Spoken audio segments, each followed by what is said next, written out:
Hi guys, this is Aarna. आज का video का टॉपिक है कि आपको फिज़िक्स के पेपर में टाइम को कैसे मैनेज करना है। ये बहुत इंपॉर्टेंट टॉपिक है क्योंकि बहुत सारे लोग वो टाइम मैनेज नहीं कर पाते हैं और वो लोग का पेपर छूट जाता है। मैंने बहुत सारे लोगों से सुना है कि मेरा पेपर छूट गया, मुझे सब कुछ ज़्यादा था। तो यही प्रॉब्लम को सॉल्व करने के लिए मैं वीडियो बनाया है। आप हो सके तो आपके दोस्तों को भी शेयर कर सकते हो। तो लेट्स स्टार्ट द वीडियो। तो ये है आपका पेपर, ठीक है। पूरा बोर्ड का पेपर है मेरे पास, लास्ट ईयर का पेपर है। ओके, तो पहले हम जानते हैं कि इसका पेपर पैटर्न क्या है। अगर आपको इसका पेपर पैटर्न नहीं पता है फॉर एनी चांस, तो मैंने इसके ऊपर वीडियो बनाया है यूट्यूब पे, आप उसको देख सकते हो। आप मेरे प्लेलिस्ट बनाए हैं, आप प्लेलिस्ट को थोड़ा स्क्रॉल करोगे तो आपको मिल जाएगा। तो पहला पेपर पैटर्न देख लीजिए, उसके बाद ही वीडियो पे आ सकते हैं। अगर आपको नहीं पता तो भी थोड़ा आइडिया तो आ ही जाएगा, ठीक है। तो जैसे आपको पता है कि आपके पेपर में 4 सेक्शंस होते हैं, सेक्शन ए, बी, सी और डी। तो सेक्शन ए में क्या आता है, 10 मार्क्स का आपका एमसीक्यूज आता है प्लस 8 मार्क्स का वेरी शॉर्ट आंसर्स आता है। तो अभी सेक्शन ए को कितना टाइम देना है, आप लगभग 20 से 30 मिनट दे सकते हो ये सेक्शन को। पर इसमें क्या गलतियाँ करते हैं मैं आपको बताती हूँ। जैसे ये सेक्शन ए है आपका और इसके क्वेश्चंस है। ओके, तो मैंने पहला क्वेश्चन पढ़ लिया और उसके 4 एमसीक्यूज देखे मैंने, पर मैं श्योर नहीं हूँ क्या आंसर है, ठीक है। मतलब मैं इस पर श्योर नहीं हूँ आंसर, या तो मैंने पढ़ा नहीं है या तो मैंने पढ़ा था पर अभी रिकलेक्ट नहीं हो पा रहा है। तो मैं इस पर क्या करते हैं लोग, क्या गलती करते हैं कि उसको इस पर ही टाइम देते रहते हैं, आगे के क्वेश्चन पे बढ़ते ही नहीं है और उसमें बहुत सा टाइम वेस्ट हो जाता है। नहीं आ रहा है तो आप उसको क्या करो, उसको अभी के लिए छोड़ दो और जब आपका पूरा पेपर लिख के हो जाए तब आप इस पर वापस आ सकते हो।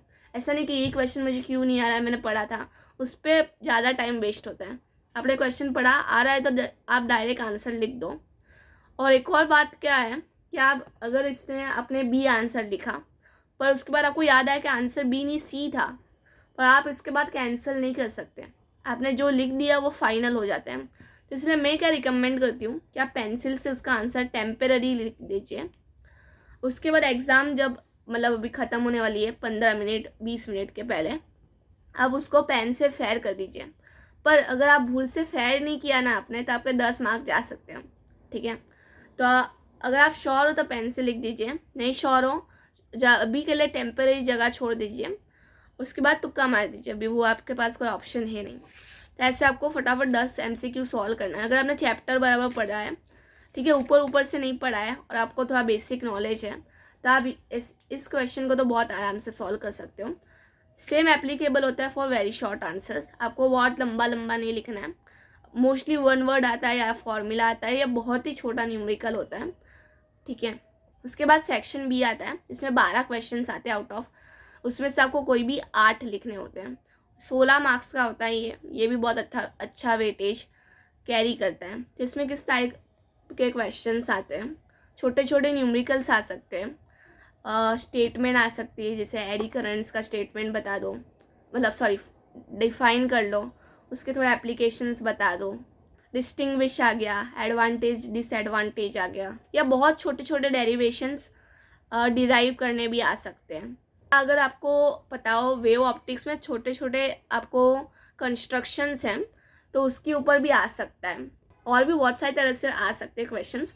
मैं तो कोई थोड़े से लिस्ट किए हैं तो आपको समझ आए। तभी जानते हैं इसको कितना टाइम देना है, लगभग 30 से 40 मिनट्स आपको इसको देना है। कोई भी 8 करना आउट ऑफ, अगर आपको पहले देखना है, अगर पहला क्वेश्चन मैंने देखा सपोज और मुझे नहीं आ रहा है और मैं उस पर टाइम वेस्ट नहीं करना है, आपके साथ बहुत सारे ऑप्शन हैं, 4 को आप एलिमिनेट कर सकते हो। तो ऐसे मैंने जो भी मेरे एग्जाम में मैंने क्या किया था, मैंने 3rd लिखा। मैं आपको पेपर की तरफ ले जाती हूँ। जैसे ये मेरा पेपर था, मुझे 3rd आया, मैंने फटाफट 3rd लिख दिया, 4th लिख दिया, 5th मैंने किया था पर मुझे याद नहीं आ रहा था, मैंने फटाफट 5th को छोड़ दिया, 6th लिख दिया, 7th लिख दिया। उसके बाद 8th नहीं आया मुझे, मतलब मुझे डाउट हो रहा था क्योंकि मैं ये स्टेटमेंट पे ज़्यादा मुझे फिक्स नहीं लग रहा था, तो मैंने 8 छोड़ा। 9 भी मैंने देखा, मैंने किया हुआ था पर मुझे याद नहीं आया, तो मैंने 9th को भी छोड़ दिया, 10th लिख दिया, 11th लिख दिया। मतलब जो भी मैं श्योर थी ना, देख सकते हो, ऐसा नहीं कि मुझे सारे आ रहे थे, जो भी मैंने पक्के पक्के आ रहे थे, जैसे 3rd 4th 6th 7th 10th लिख दिया, 11th लिख दिया, 12th लिख दिया और 14th क्वेश्चन लिख दिया। तो आप पूछोगे मैंने एक्स्ट्रा अटैम्प्ट नहीं किया। हाँ, मैंने एक्स्ट्रा अटैम्प्ट किया था। इसमें जो क्वेश्चन नंबर 9 थे ना, वो एक्स्ट्रा में मैंने उसी सीक्वेंस में लिखा था। बहुत सारे लोग क्या करते हैं, सीक्वेंस बदल देते हैं, मतलब 3rd लिखा 4th लिखा उसके बाद डायरेक्ट 7 6, ऐसा नहीं करना है, सीक्वेंस में ही लिखना है। ठीक है, एक्स्ट्रा भी अटैम्प्ट करना होगा, सीक्वेंस में ही करना है। आपको एग्जामिनर को ज़रा भी स्ट्रेस नहीं देना है। जितना आपका पेपर अच्छा होगा उतना आपके लिए भी अच्छा होगा, राइट। तो ऐसे आपको सेक्शन बी करना है। सेक्शन सी आपका 24 मार्क्स के लिए आता है।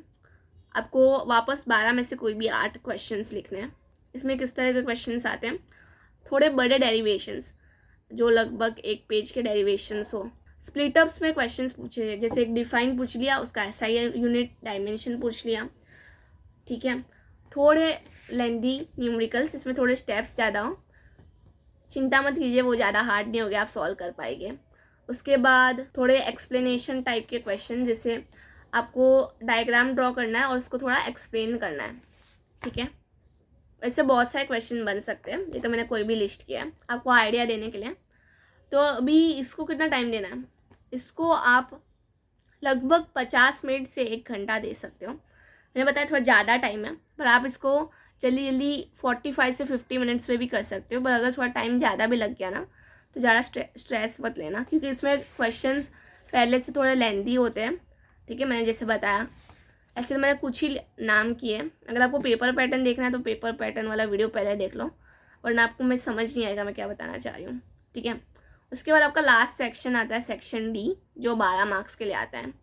उसके अंदर 5 में से आपको कोई भी 3 लिखने होते हैं। ठीक है, इसमें भी आपको थोड़े बड़े क्वेश्चन, जैसे डेरिवेशन, बहुत 2 पेज का डेरिवेशन आ गया। ये भी कोई कोई बार स्प्लिटअप्स में पूछते हैं, मतलब डिफाइन 2 डेफिनेशन पूछ लिया और इसके साथ एक न्यूमेरिकल पूछ लिया, ऐसे 4 मार्क्स बनते हैं। तो इसमें स्प्लिटअप्स में बहुत सारे क्वेश्चंस बनते हैं। ये दो चैप्टर के एक ही क्वेश्चन में पूछा है। मतलब सपोज करंट इलेक्ट्रिसिटी का मैंने डेफिनेशन पूछ लिया, 2 डेफिनेशंस एग्जाम्पल के लिए बता रही हूँ। ठीक है, और एक न्यूमेरिकल पूछ लिया ऑसिलेशन के लिए, ऑसिलेशन में से। तो ऐसे आपके स्प्लिटअप में भी क्वेश्चन बन सकते हैं 4 मार्क के लिए। क्योंकि आपको 3 ही लिखना है, तो आप ज़्यादा से ज़्यादा 30 मिनट दे सकते हो, 40 मिनट। उसके बाद आपके 20 मिनट रह जाएंगे एग्ज़ाम के पहले, तो आपको उस 20 मिनट को भी यूटिलाइज़ करना है। और आप यूटिलाइज़ कैसे करेंगे, आप ये आपका पूरा पेपर हो गया भाई, ऐसा नहीं कि आपको सारे क्वेश्चन आ गए हो गए। कोई लोग का हो सकता है कि मुझे एक क्वेश्चन नहीं आ रहा, जैसे मैंने सपोज एग्जाम्पल दिया था कि मैं पहला क्वेश्चन MCQ पढ़ा और मुझे वो पहला MCQ नहीं आया, तो आपको जो 20 मिनट रह गए पेपर में, आपको उसको अटैम्प्ट कर लेना है ऐसा, और देख लेना है क्या मैंने सारे क्वेश्चन लिखे हैं।